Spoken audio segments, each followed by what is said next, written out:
All right, let's dive into a classic story that's all about how a little cleverness can turn something totally worthless into a massive fortune. And believe it or not, the whole thing kicks off with a dead rat. And right at the heart of our story is this one quote.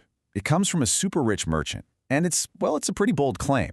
He's basically saying that if you're smart enough, you can build an empire from practically nothing.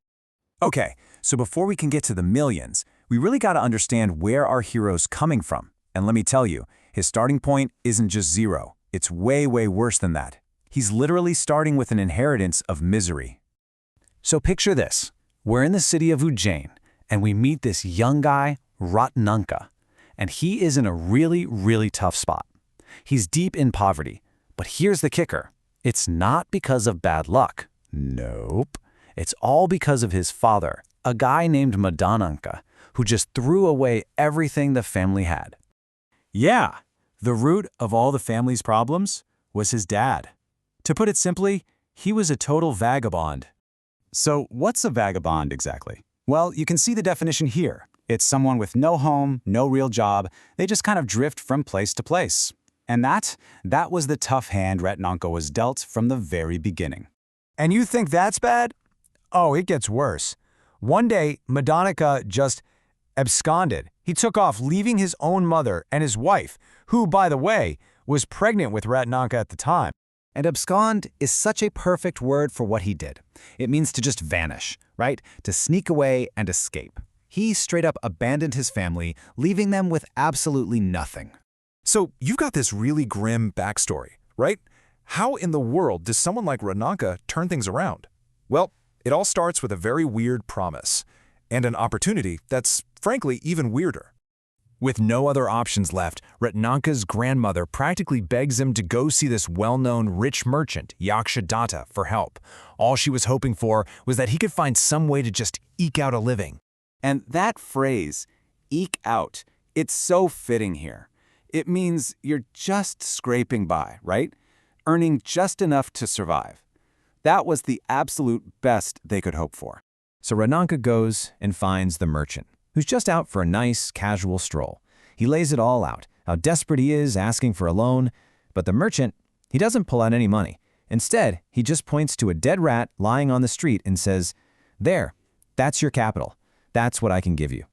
Now, this gets right to the core of Yakshadatta's whole mindset. You see, he believed that money wasn't the real capital. For an unintelligent person, even $1 million is useless. But for a smart, creative person, even a dead rat can be worth millions. This wasn't some cruel joke, it was a test. Okay, so your starting capital is a dead rat. What in the world do you do with that? Well, this is where things get really, really interesting. Let's talk about how he made his first 2 rupees. So yeah, the big question is, what does he do with this bizarre gift? This is where his ingenuity just shines. First, he takes the rat and sells it to another merchant whose cat was a total menace, a real pest, and he gets a handful of Bengal gram for it. Smart.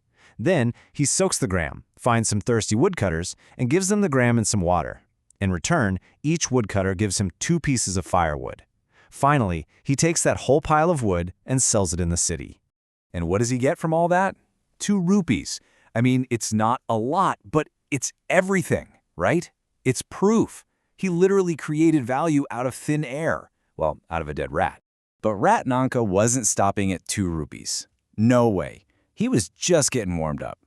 He took that tiny profit and started looking for the next big play. This is how he goes from firewood to a full-blown empire. So how does he do it? How does he make that huge leap from just a couple of rupees to 100 gold coins? What happened? Well, the answer, funny enough, came from the weather. For 10 solid days, there was just this incessant rain. It never stopped. And because of that, there was suddenly a huge shortage of dry firewood in the city. But guess who had smartly used his 2 rupees to buy up a big stash? Yup, Ratnanka. And incessant, that just means it was relentless, non-stop rain. For everyone else, it was a massive pain. But for Ratnanka, who saw the opportunity, it was the perfect storm, literally. And so he sells his entire stockpile of dry wood for an incredible 100 gold coins. I mean, just look at that jump. He took that bizarre test from the merchant and absolutely crushed it. And from that point on, Ratnanka's business just exploded. But the story isn't just about getting rich. It ends with something much more important, a moment of pure, golden gratitude. Fast forward 2 years. Ratnenka is now one of the city's top merchants, and he goes back to see Yakshadatta. But he doesn't just show up to say thanks, though. He brings with him a rat made of solid gold. He tells him he's come to repay the capital that made him a success. It's just an amazing, full-circle moment, isn't it? So, in the end, this whole story isn't really about money. The real capital, the thing that truly matters, is your own intelligence, your creativity, and your character. And that brings me to a final question for you to think about. What's the dead rat in your own life? What's that one tiny opportunity that's just waiting for you to see its potential?